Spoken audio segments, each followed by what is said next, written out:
Sorry about that. We were abducted by aliens and we just had to escape. Here we are.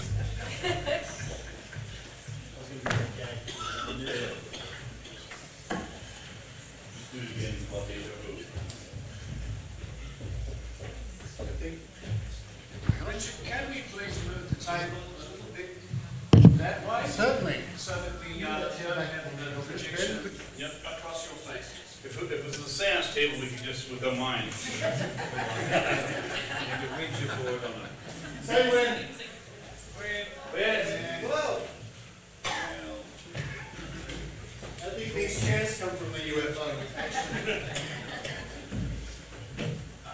Move the chairs down, Bill.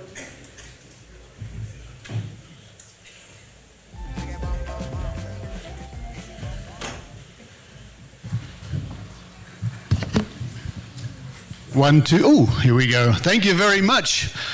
And on a personal note, thank you very much to my colleagues for that wonderful award last night. I was the definition of surprised. I had no concept. They hid that from me very well. But I'm honored and I'm quite flattered. And of course, I don't deserve it. I'll have to do something now to deserve it, I think. Welcome to the Paranormal Panel. I'm sitting up here with some very spooky people at the moment. Let me introduce the panel. My name is Richard Saunders. I'm a, well, I guess you already know, life member of Australian Skeptics and the chief investigator of the organisation. I've been with the Skeptics for in the vicinity of a quarter of a century, just shy of that, I think. Joining me here on the stage, we have Paul Cropper. Welcome, Paul. Paul is a researcher and author who became interested in paranormal phenomena in his mid-teens. So did I. I think many of us probably can say that. Since then, he's become one of Australia's leading investigators into cryptozoology. Mysterious creatures, cryptozoological claims, as well as other areas, including poltergeists. He is the joint author of The Yowie, In Search of Australia's Bigfoot, and Out of the Shadows, Mystery Animals of Australia. Another welcome to Paul. Thank you. Everybody's got a copy of that book, I'm sure. Yeah. I'm sure. Also joining us today, we have Bill Chalker. Bill trained as an industrial chemist and is one of Australia's leading researchers of UFOs and UAPs.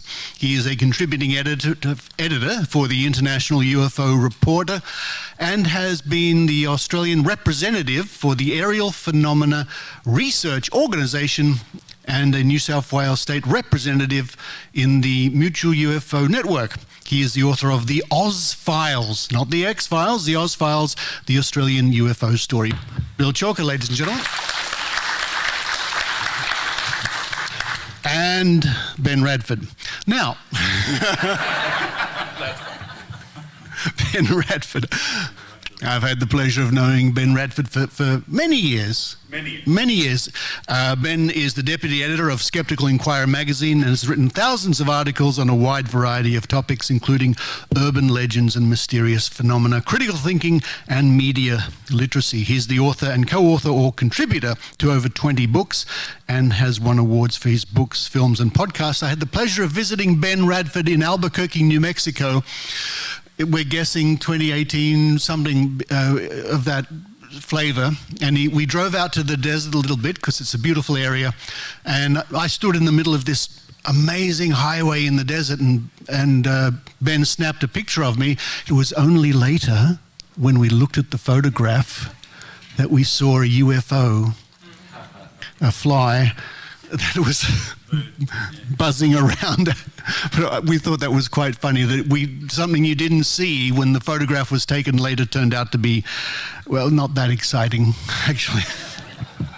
Now, what's going to happen is my friends here on the panel are going to put their case or their reports or their story for 10 to 12 minutes in that vicinity. And after then, we'll all, the four of us, and maybe later on some questions from you, we're going to discuss some of the research and some of the things we've discovered.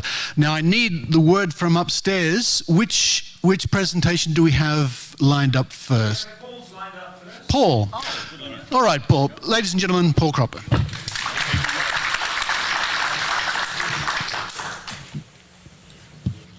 I might prowl the stage rather than stand behind a lectern. And just to clear things up, I'm not like a Ben Radford mini-me. So just want to make that really clear. So, Ouch. Ouch. now, you might be asking why, what is this about fish? I mean, most of my investigations have been around people reporting unusual animals. But today I'm actually going to talk about fish. It's a big tangent, I know, but there is actually a connection. What should our response be when eyewitnesses tell us unbelievable and fantastic things? And the answer is, of course, follow the evidence.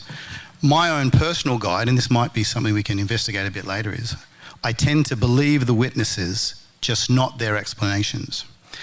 And I want to use a recent investigation I worked on with Sharon Hill, who some of you might know, as an example. So when I say actually it's me, it was actually we. So let me start with a question. Who in the audience has heard of that sort of classic paranormal story of large numbers of fish falling in a storm and being found the next day? Oh, okay, wow, that's really good. It's a very well-known paranormal kind of theme. Let me ask the question. Who believes that that actually could be, only could be, a legitimate scientific phenomenon? Okay, good, that's interesting. I was actually expecting more skeptics. But anyway, it's interesting. So let's see where the eyewitnesses and evidence takes us. I'm going to try this. Okay, I'm going to take you to December 29th, 2021 in the Texas city of Texarkana. A very short, sharp, but fairly severe rainstorm hit the city in Texas at that time. It lasted for about 30 minutes, heavy rain and lots of hail. So here's some, it was a big storm, but it was short and sharp, 30 minutes. Heavy rain.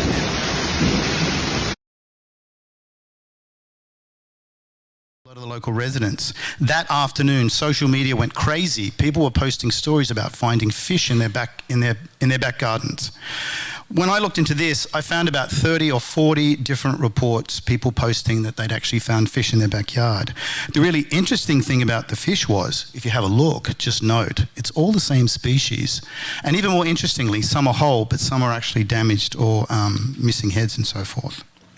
As it turned out, they were all one species, American gizzard shad, which is a very common freshwater fish in Texas. Just to the west of Texarkana City is a very big lake called Wright-Patman, where there's lots of these fish, and they tend to school near the surface. Just keep that in mind. There were lots of social media posts, and some were really interesting. Some seemed to indicate that the fish had actually landed on roofs, so suggesting it actually came from upstairs. And I love some of the posts. Have a listen to this if you can turn the sound up. Walking around my Texarkana neighborhood, looking to see if I see any little fishes. Oh, look. There's some. What? That's a big one.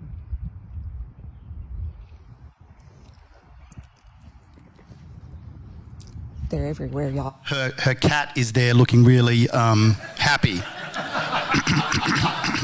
So when I actually mapped all the social media and media posts about what had happened, I found there were at least 30 that I could find.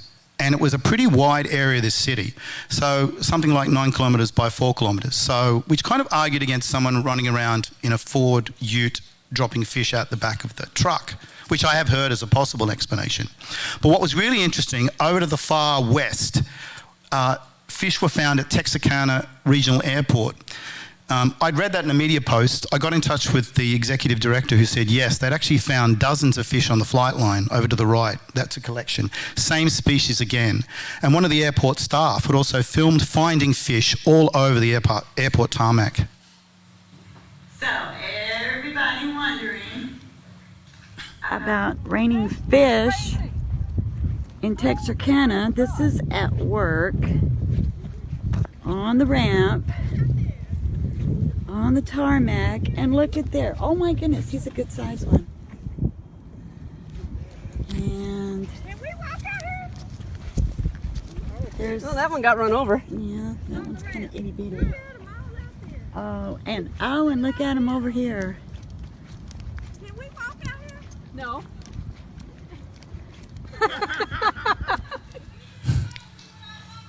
So they're all very amused. And the press picked it up after the social media posts, and it ended up basically going national. So the big question is, did they fall from the sky? I think there's very good evidence that they did. And I actually spoke to a couple of people who saw them fall. And a couple of them were also interviewed in the media. This guy I really like. There was a lot of crack of thunder, and we opened up the bay door, and I looked outside, and it was raining real hard, and a fish hit the ground. And I said, "It's raining fish." And Brad was like, "No, it's not." I was like, "No, it really is." And fish were dropping here and everywhere. Guy worked in a car dealership on the main road in the middle of Texarkana City. Across the road from him, there's a company called Discount Wheel and Tire, and staff there found fish in the front of the premises. It has rained fish. All over the place. They are everywhere. It smells like fish. They're like all over. Oh, look, there's a good one. Look out here.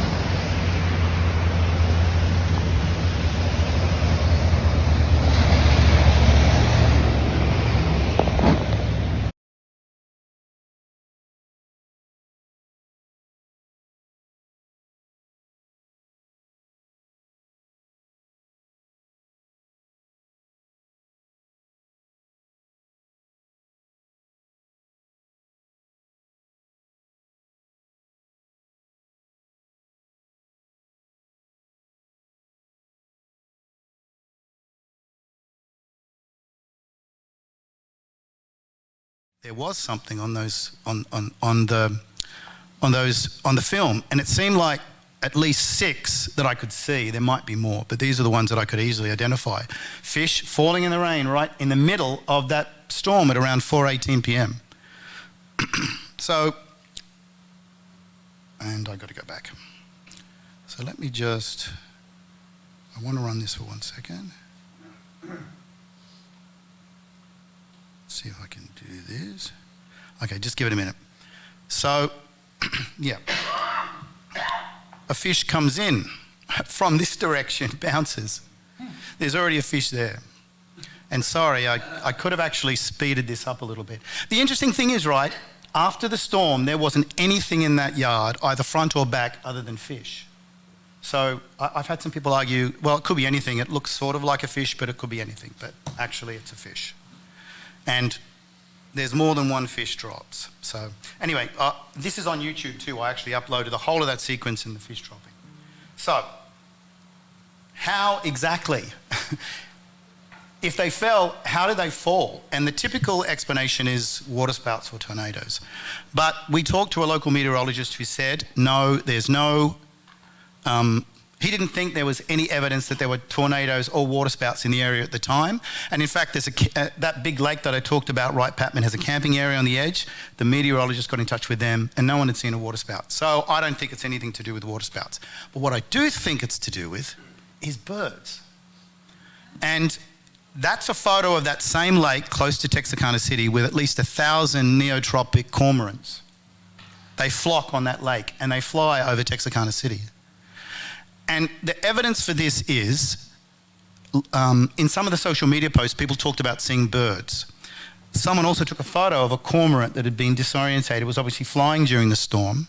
The regional ops manager that I quoted, who had found fish on the airport, said he'd seen big flocks. He was sure it was fish that were responsible. I mentioned Lake Patman's got lots of birds, but we also know that cormorants, when they're disturbed and when they're upset, will regurgitate fish. What's never been seen is them doing it in flight, but they do it regularly, often when they're landed. I think this is pretty good evidence that they do it in flight. Now, we got some of the samples. We spoke to one of the witnesses who had them fall, and we sent these specimens over to the University of Texas. And their fish specialist basically agreed that it was a pretty good hypothesis. He said the fish that he saw were actually cormorants eat fish head first. A lot of these were missing heads, possibly because they were digested. He said there were signs of skin erosion that could have been digestion. He said, notice some of the specimens, you might have seen that on the photos, some of them looked quite healthy and were whole and some were not. So all of that, and there was one individual had puncture marks that seemed to be from a beak. So let's go straight to the AI reconstruction. This is what I think happened. I think a big flock of cormorants flying over the city, possibly there was a single event, maybe a big, strong lightning strike. A flock starts upchucking, it gets caught in the wind and distributed over Texarkana City. So what's all that got to do with cryptids? It's a good story, what does it mean?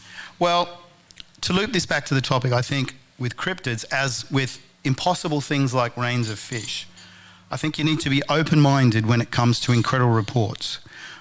We just don't have to believe what people tell us as being the explanations, but I think we need to be open-minded, because even in cases like this, at the end of the day, we might find there's some pretty sensible explanations for incredible things. Thank you.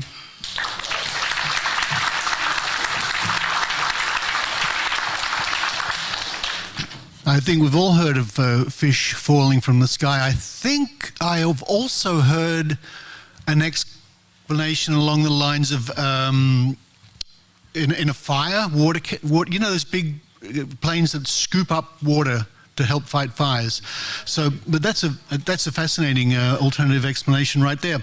Now we'll hand it over to Bill Chalker, ladies and gentlemen.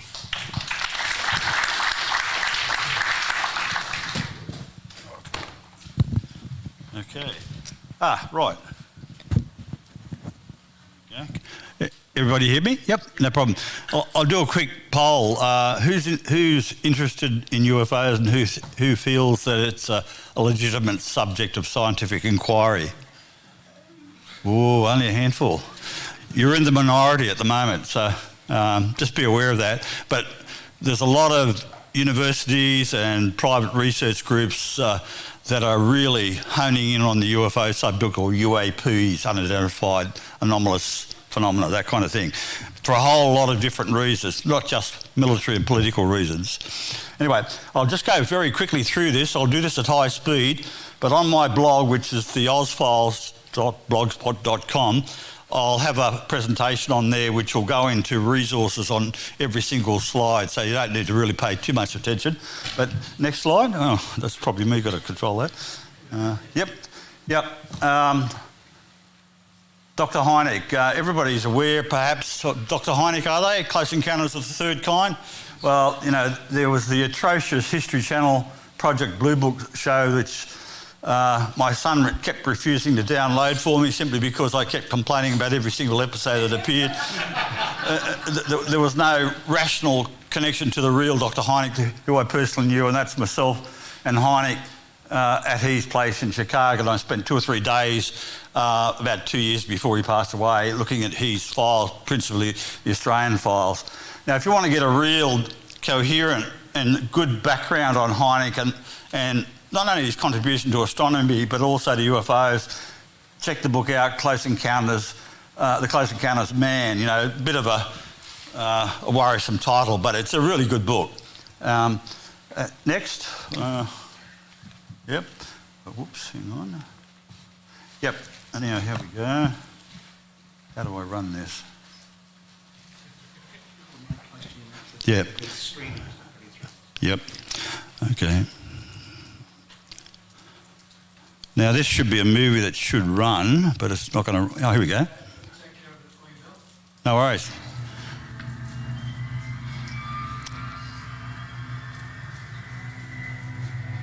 This is from outtakes from Westall 66, a documentary about a major UFO case in Victoria.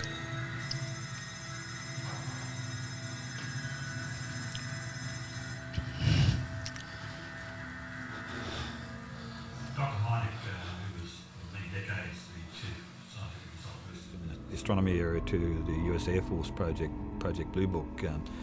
He wrote a classic book, The UFO Experience, during the early 70s, and That's where you get your terms close encounters of the third kind from, and the one that was of most interest to me, and has been for a long, long time, is close encounters of the second kind, where UFOs, you have a close encounter with them, but they leave behind a tangible physical trace of their visit. Now, to a physical scientist like myself, that's really like the key to it, because it provides a tangible opportunity to actually not just rely on anecdotal information, good witnesses or whatever. You've got something tangible to work with. And in the case of a UFO landing case like Westhall, you've got the situation where people have reported that a UFO has landed. It's left behind a tangible mark, a flattened area or possibly scorched area. You can get in there and take samples, etc. And even cases that are decades or even centuries old, there is the potential to get interesting scientific evidence. For example, one technique called thermoluminescence. One classic example of its use is in a case where a ball lightning collided with a house and damaged a chimney. The scientists involved with that particular event were able to examine that and get tangible evidence to indicate what kind of energy state was involved with the ball lightning event, i.e. whether there was a radiation level or whether there was heat involved. And this is a case that was over a century old. Well, with Westhall, it would have been ideal to have an exact indication of where the landing was, and that's unfortunately an area that's open to a lot of debate. Once you start to do an investigation of a site, you need to be absolutely certain that you've got a direct chain of evidence between the original event and the actual area that you're doing all the detailed scientific work on there, because the whole quality of the case hangs on that. Because if you end up getting kind of interesting anomalies turning up in the physical data at the site, if you have no chain of evidence, you can't make a credible link between that information being found and the actual original UFO event. So it would have been nice to have been involved with the military crew at the time that allegedly investigated the site and took samples, etc. And they were also implicated in a possible clean-up operation after the event as well. The claim is there that that site was burnt out, possibly by the military. There are a lot of interesting kind of aspects to this whole case that obviously from a physical science point of view is pretty frustrating, but nevertheless I think it's a really important case that needs to be looked at very carefully, and it would appear that there has been some sort of investigation that involved sampling, and therefore I suspect there should be some potential laboratory data out there somewhere sitting in some sort of file that could be examined, and it'd be interesting to look at that data.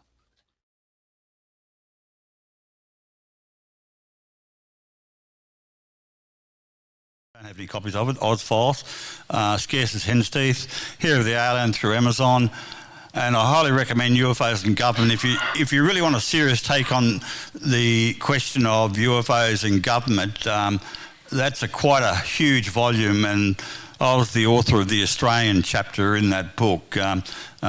Really highly recommend that. And on the photograph over there, I'm holding what's essentially the third edition of the UFO Encyclopedia, and just yesterday I got news that the fourth edition is about to come out during December, and it's running at something somewhere between 3,000 and 4,000 pages long, a 2-volume set. And so a really good source for reliable information about the UFO subject. I'm not particularly a fan of the internet or X or Twitter. It's just a madhouse. But in terms of getting coherent information about the UFO subject. Next.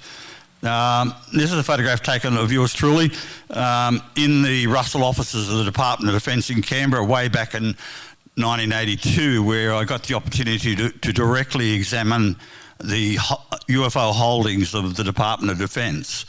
I think they expected me to turn up for one day and disappear happy. I arrived on the Monday and left on the Friday. And I spent the next 2 years looking at files from various departments, that kind of thing.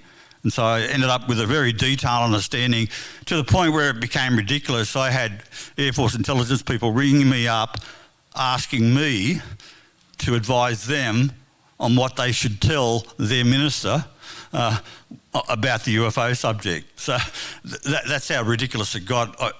because of those 2-year studies, I knew the files better than the Department of Defence did. You know, it was just a crazy situation.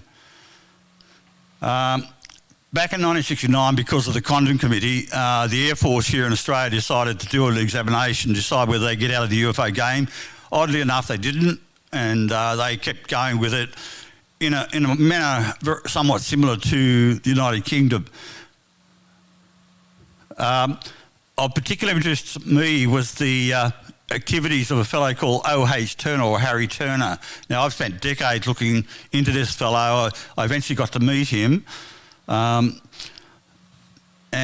he wrote a report in 1954, and he was working at at that time at Melbourne University as a nuclear physicist, and he had a high classification rating, and when he asked the Air Force based in Melbourne at that time, could I look at your UFO files or flying saucer files, they said yeah, because they were being hammered by their political masters to get an answer about what are all these things about flying saucers.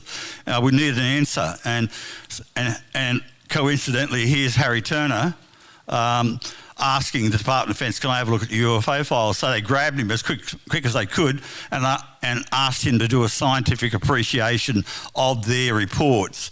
Now, their reports were probably limited by comparison to Project Blue Book, the US Air Force project, but nevertheless he did a study, but he made the political mistake of recommending that they contact the US Air Force to get their take on a fellow by the name of Donald Keogh. And Donald Keogh had published a best-selling book during 1953-54. In there were something like about a couple of dozen US Air Force files, and he was claiming that they were authentic. The US Air Force at the day, for some misguided reason, said no, they weren't, and that he was not to be trusted. And that's what they were telling our own Department of Defence at the time. But as it turned out, all of the cases Donald Keogh used were legitimate documents given to him by the Public Relations Department of the US Department of Defence. So there's a new book that came out recently on Donald Keogh, which gets us into this in a lot of detail. But the key person here is that Harry Turner, back in 1954, studied the Australian UFO files and also examined a bit of a take on the US files as well. And he came to the conclusion that some of them seem to involve extraterrestrial objects, extraterrestrial craft. And the main takeaway case, well, this is Harry Turner anyway. During World War II, he was seconded to the University of Sydney, just right here, across the road, and he became part of what became known as the famous Bailey Boys class that was, you had to be seconded into the military to do this. It was a classified course, a real crash course in what was referred to then as radiolocation, but it was in actual fact the forerunner of radar.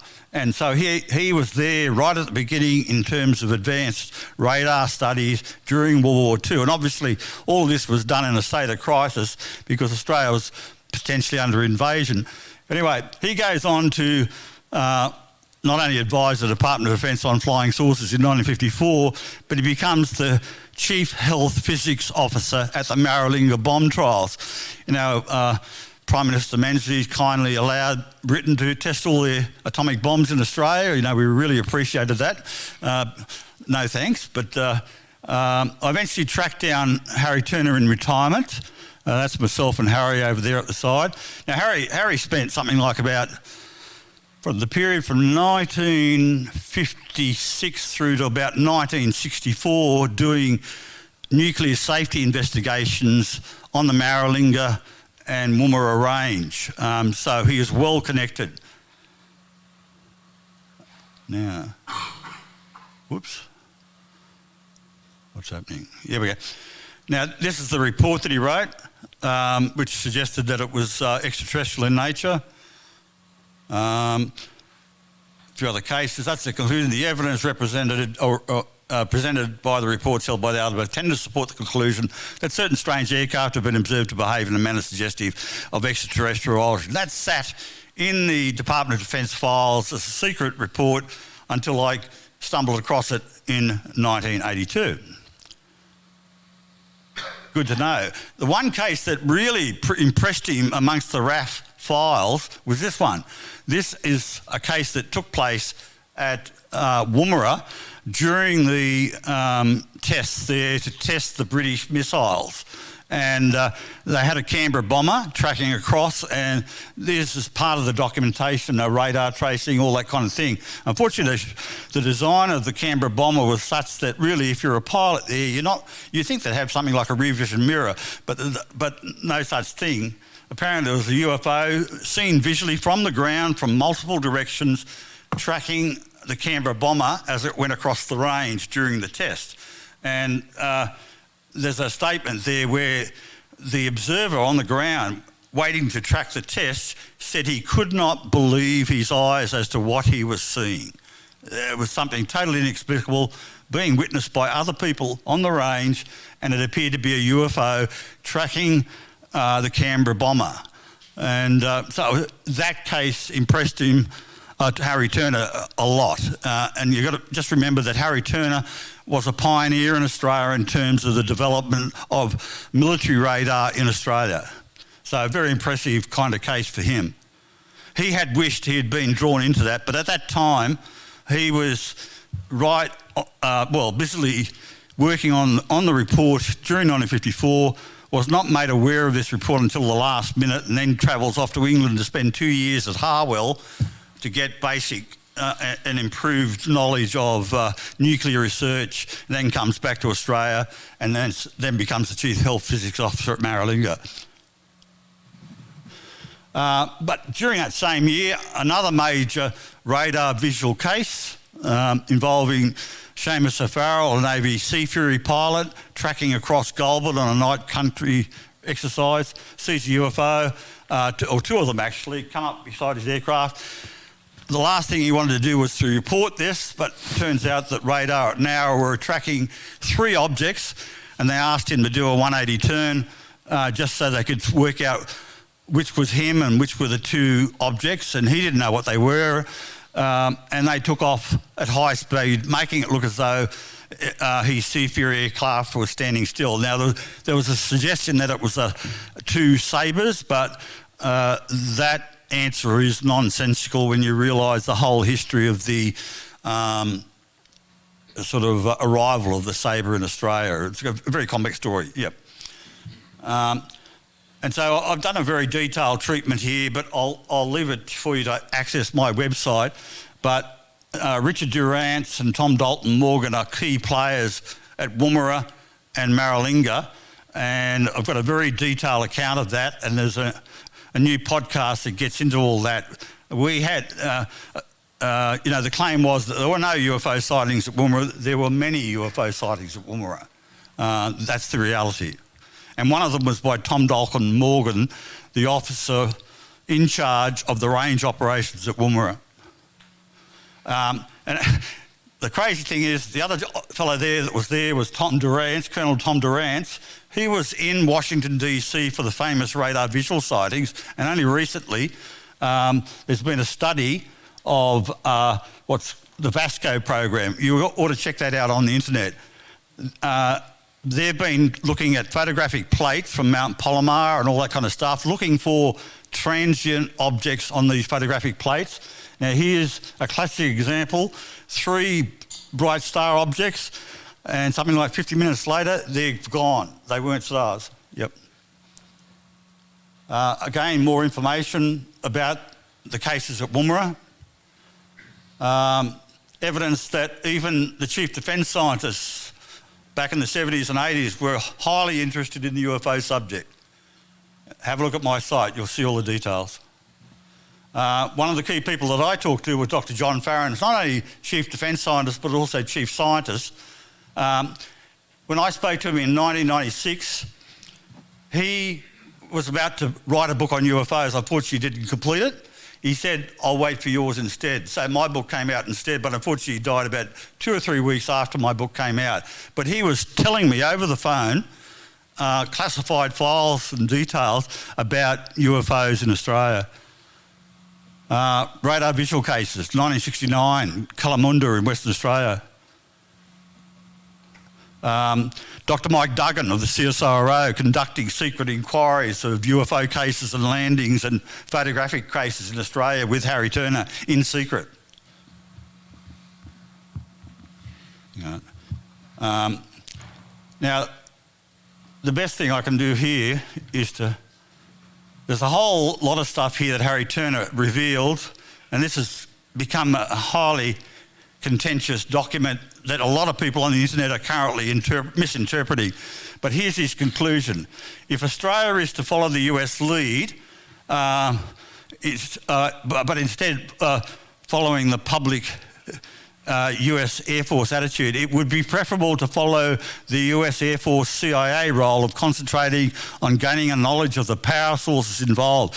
However, it may be preferable to act independently of the US and initiate a program that is scientifically sound and intellectually honest towards unravelling the UFO mystery. In such a venture, it may be worthwhile working somewhat closer to the public than it is usual in the US and UK. That's back in 1971. Okay. Looks like I'm getting the wind-up signal. So I suggest you have a look at my blog site and I'll have an explanation on each one of these slides and the rest that follow. Very quickly through the last slide, which will give you my address. Going backwards, Am I? Yeah. I am indeed too. Oh God. Technology always gets you in these presentations. I think this is derived from alien technology. Yeah, don't worry about it. Anyway, theozfiles.blogspot.com. Yep. Thank you, Bill. Thank you very much. It's wonderful nostalgia, isn't it? A blast from the past, the good old days of UFOs. Ben Radford, would you like to have a word to us, please? Oh, it's not. Skeptic falls from stage in front of YouTube audience. There we go. You've got 3 minutes. I usually do on the TV shows. Is this a hot mic anyway? Oh, never mind. Okay. Yes, I'm pleased to be on this panel, and Paul, I want to say good job on the research on the fish fall. You and I are both friends and fans of Sharon's, and so it's one of those good collaborations where we sort of have different perspectives coming together to really come up with a good analysis. I'm going to be brief in order to allow time for Q&A and discussions, which I think is probably going to be among the more fruitful things here. I did just want to touch on a couple things. One of them is regarding the label of skeptic. Certainly the Australian Skeptics is in the name. I've been the deputy editor for Skeptical Inquirer Science magazine for 25 odd years, many of them very odd. But I actually don't. I don't mind being called a skeptic, but I don't find it actually has much traction among the public. I've had discussions with my colleagues, including Richard and others. Is that even a useful label? People don't know what a skeptic is. They say, "Oh, you're a skeptic. You doubt vaccines work?" No. Different skeptic. And so, or of course they go to climate change, and there's all sorts of I think things that are genuinely. I don't know if unhelpful, but it's just I don't find skeptic to be a word that actually has much traction. Again, I don't avoid it. I think it might be good to come up with something else. Maybe we can finish it up on this panel. But speaking of which, I want to sort of segue in terms of labels. To recognizing that some of the things we're talking about here, we're talking about some of the fish falls and UFO sightings and things like that, is that typically people use these phrases, these words, UFO report or Bigfoot or ghost or things like that, as an explanation. And it is not an explanation. It is a label for an experience. If someone tells me they saw a Bigfoot or a Yowie or a ghost, I don't know what that means. I genuinely don't. We don't know for sure that ghosts exist. We don't know for sure that the Loch Ness Monster exists and so on. So what we do know is that they had some experience that they're searching for some explanation for, and they sort of pull this convenient label out of pop culture. And so if you see something weird in the woods, it's probably a Bigfoot or a Yowie. If you see something weird in the sky you can't identify, it's UFO or UAP. If you have some weird experience in a spooky sanitarium at midnight, which you shouldn't be doing that, but really it's dangerous, that's a ghost and so on. And the reason I point this out is that I think it's a useful investigative strategy. That is once you recognize that we're not talking about an explanation. Ghost is not an explanation. It doesn't tell us anything. You're doing a shell game. You're doing a rhetorical shell game because you're saying, this is what this is, and you're shifting around and not actually offering an explanation. And I think that once we recognize that these terms, psychic, ghost, Bigfoot, what have you, are labels for experiences, that opens up the door to investigating these things and saying, okay, well, what are the other possible explanations for these experiences? And Paul did a great job on the fish fall and so on. There was one other aspect that I want to touch on, which is that it's important to distinguish between the sorts of mysteries we're talking about here. Some of them are, does X exist? Does Bigfoot exist? Do ghosts exist? Does the Loch Ness Monster exist? And so on. That is a categorically different investigation than what is the explanation for something. So, for example, crop circles exist. Absolutely. I've made them. I've been in them. They exist. We can all go to them. We can examine them and so on. That's not the question. The question is what made them. The explanations on that range from rutting hedgehogs to waterspouts to hoaxers, he said advisedly. But again, it's also the same thing with what Bill's talking about in terms of UFOs. Do UFOs exist? Absolutely. Yes. All sorts of unidentified flying objects in the sky. In space, there's satellites, there's birds, there's planes, all sorts of different things. That's not the question. The question is, what do we make of them? What are they? And lastly, I want to touch on the notion Bill mentioned. He began by asking, how many people here think that UFOs are a legitimate subject of inquiry? And I think 2/3 of the audience raised their hand or so. I raised my hand enthusiastically. Absolutely. I've spent over 25 years taking these things seriously. I've been on ghost hunts. I've been looking for monsters. I've done those sorts of things. I'm not laughing at this. I will take these things seriously, but in return, I expect to have the other researchers take them seriously. And by far, my biggest complaint, whether it's ghost hunters, whether it's UFO advocates. Well, in America, we have something called the BFRO, which is the Bigfoot Field Researchers Organization, and so on. If you look at most of what I've written, by far my biggest complaint is they're not doing good research. My complaint isn't that they're taking it seriously, because I take it seriously. I think this stuff is cool. Many of you do too. That's why we're up here. My complaint isn't, oh no, you shouldn't look at that, or scientists, scientists are afraid of you discovering this. No. If anything, my issue is do the job right. If these things are real, if Bigfoot is real, if psychics are real, if UFOs are real, not that they're not real, but if they are alien explanations and so on, this is important stuff. Sincerely, I mean that entirely sincerely. If psychics can predict the future and heal people, this is important to know. Genuinely, we should look into this. The problem, unfortunately, is that oftentimes the evidence is simply isn't there, and you can't blame scientists for not spending a bunch of time and effort into looking at this. So when I mentioned the BFRO, I've criticized them extensively, and again, they basically what they do is they catalog Bigfoot sightings. It's run by a guy named Matt Moneymaker. True story. He was also, there's a colleague of him named Darius Swindler. I'm not making this up. This is a true story. They're lovely fellows. I'm not casting aspersions, just, anyway. But it's odd because I wrote an article for Skeptical Inquirer a couple years back where I picked one of their best cases. And I've done this a couple times. And if you read some of my books, I have chapters on this. I will go to the proponents and I will say, what is your best case? Don't give me the low-hanging fruit. Don't give me some half-assed thing from 30 years ago that one person saw who was drunk. Give me your best case.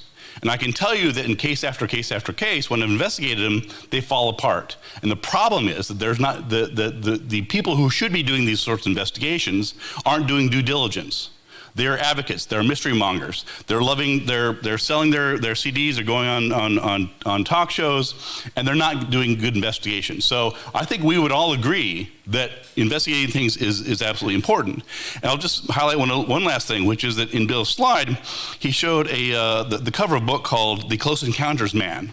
And it was blurred by a semi-famous investigative reporter named Leslie Keene, who's done a bunch of stuff in the New York Times.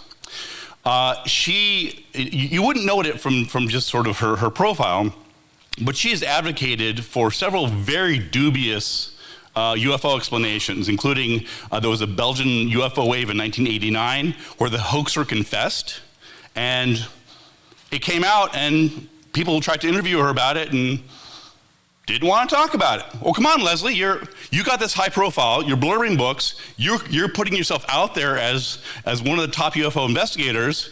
When one of the cases that you advocated for, the hoaxer comes out and says, this is how I did it, you should be saying, yes, we need to separate the wheat from the shaft. We need to separate out the hoaxes and things like that. And over and over again, I see people and organizations, not casting any aspersions here, but over and over again, I see groups that love the paranormal. They love ghosts, they love UFOs, this and that, and they are unable or unwilling to do the work to separate out the hoaxes from the real cases. And that's my main concern. I'm done. Thank you, Ben.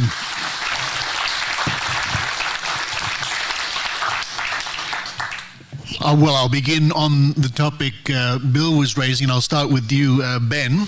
I'll put a question to everybody here.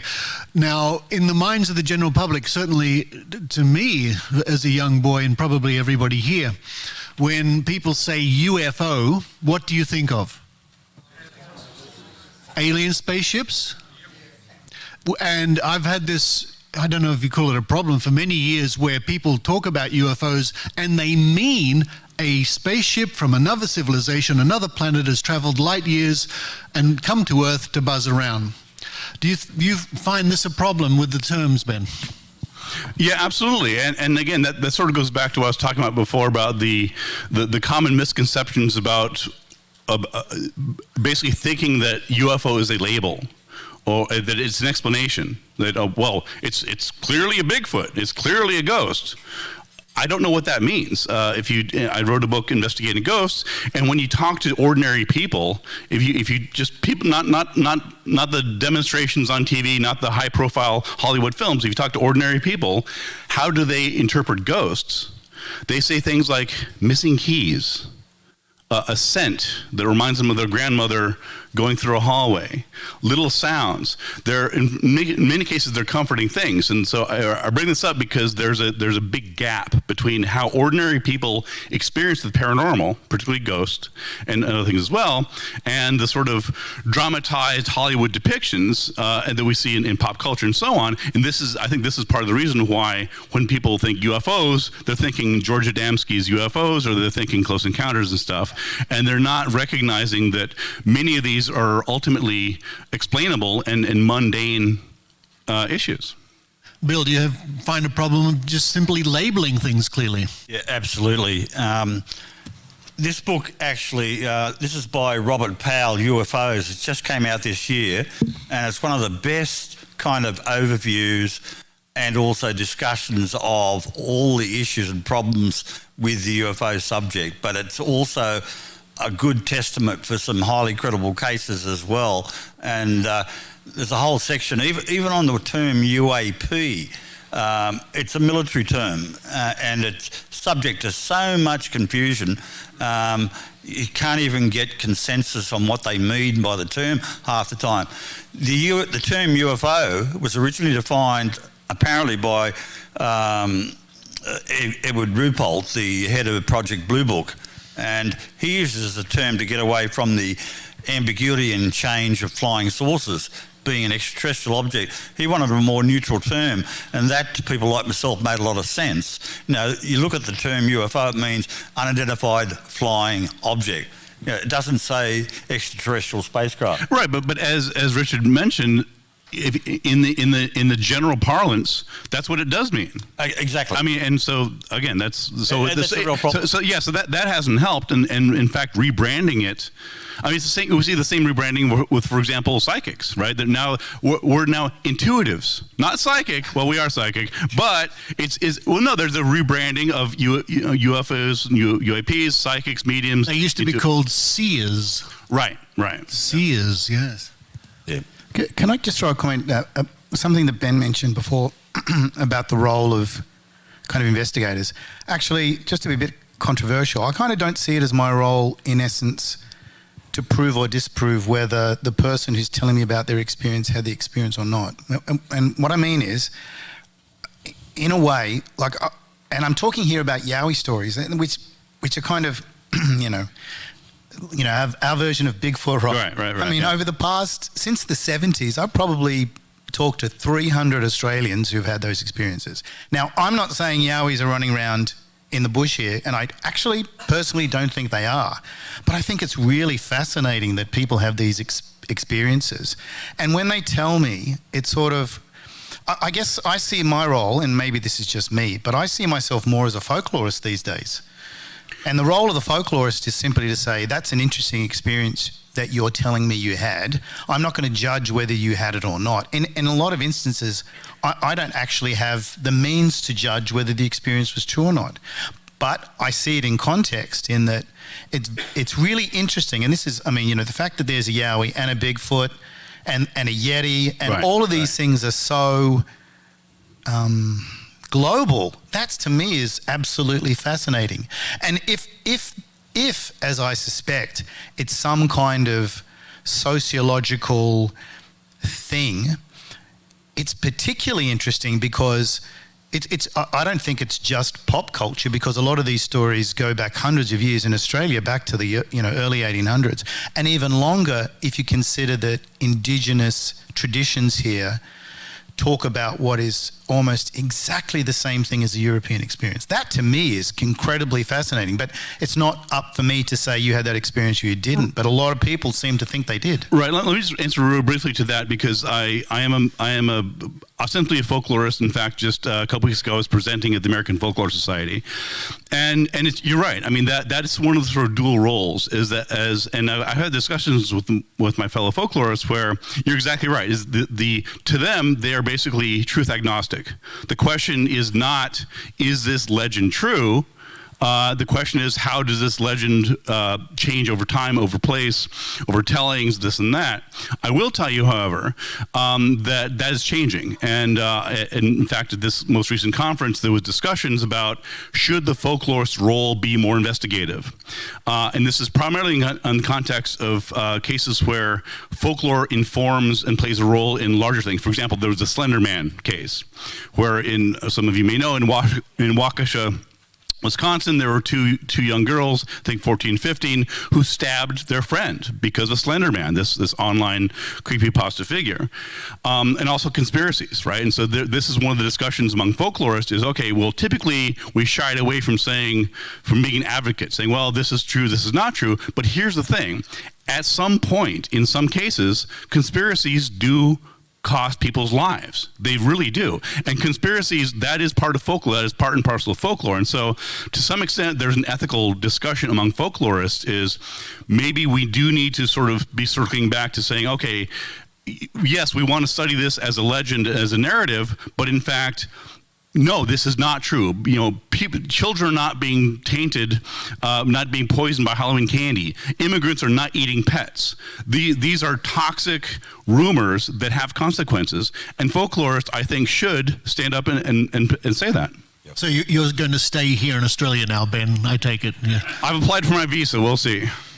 I think we've got 5 minutes or so to spare. Why don't we take a few questions? Oh, yes, look, the hands are... There's waving hands over there. Waving everywhere. It might be obvious from looking at you guys. Apart from Sharon, who Paul's worked with, Jenny Randalls, that Bill knows, for the UFOs, how many women are in this industry? Oh, that's a cultural question. Sue Blackmore is a very prominent person. Well, she's dealt with the general paranormal and parapsychology and things like that, sure. Yeah, there's Elizabeth Loftus doing Faulty Memories. There's the late Harriet Hall. I started 2 different podcasts with 2 different women. So, certainly we could do more, don't get me wrong, but they're around.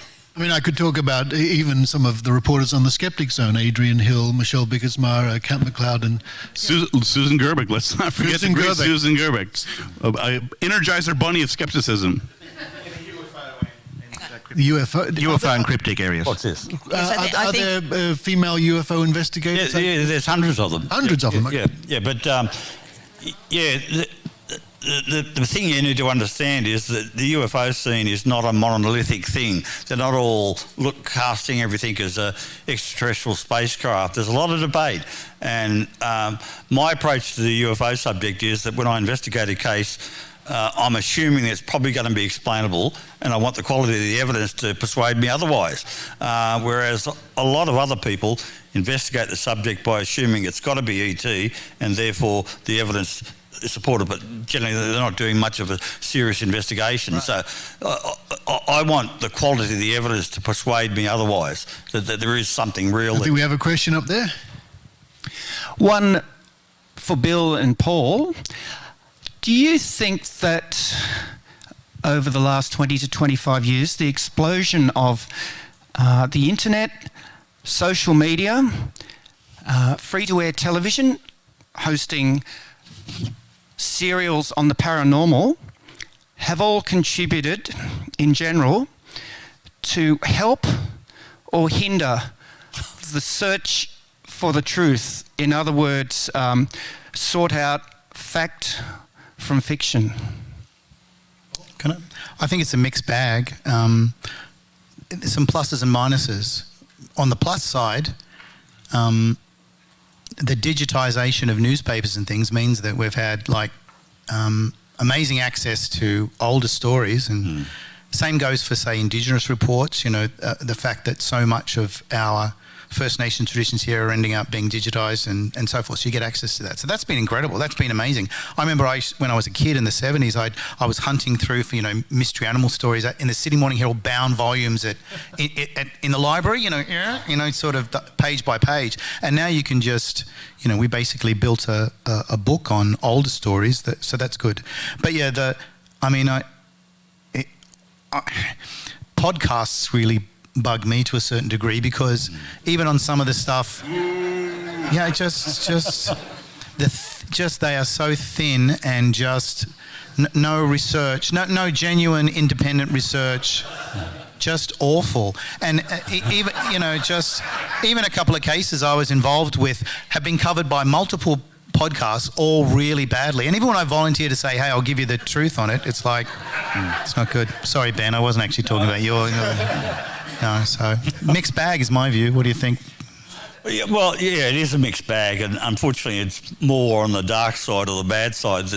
But there are a lot of interesting tools becoming available, but I'm generally of the same persuasion with regard to podcasts and TV shows. It takes an awful lot to convince me to appear on a TV show or a new series, because some of them are just so goddamn awful. But a few of them are good, but they are in the minority.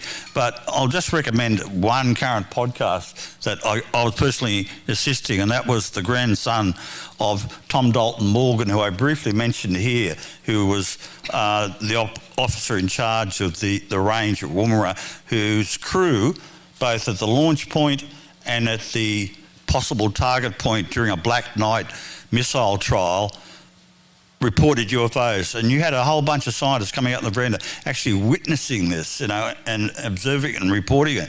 That to me is pretty credible evidence. But Tom Dalton Morgan, the man himself, has been the subject of a new podcast. If you go on YouTube and look for the term "The Real Top Gun" and look at Tom Dalton Morgan, I really recommend you look at that podcast. It admittedly is Reese Dalton Morgan, his grandson's first attempt at a podcast, but I hope he does a lot more. All right. It's well worth looking at. When I do one, it's going to be great, though. Yeah.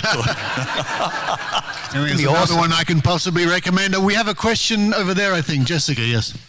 In 1979, I took part in the formation of a space interest group, and very shortly we found that we'd attracted the attention of military intelligence. And looking into the history of the British Astronomical Association New South Wales branch, who at one point also had a bunch of UFO enthusiasts, I suspect that they also attracted military intelligence, because most people imagine that, the military know everything about those UFOs flying around the place. But their fairly legitimate concern was that they didn't like the idea of people with beards and binoculars and cameras and trench coats lurking around the place, taking pictures and asking questions about that and that and that was taking place on the other side of the wire. And I'm just wondering that with the cryptids, which are things that we don't quite know how to explain, how some of those might also be military-related things that we're not supposed to notice, but it is so convenient to say, it was a Bigfoot you saw, it was not whatever it was that we weren't doing.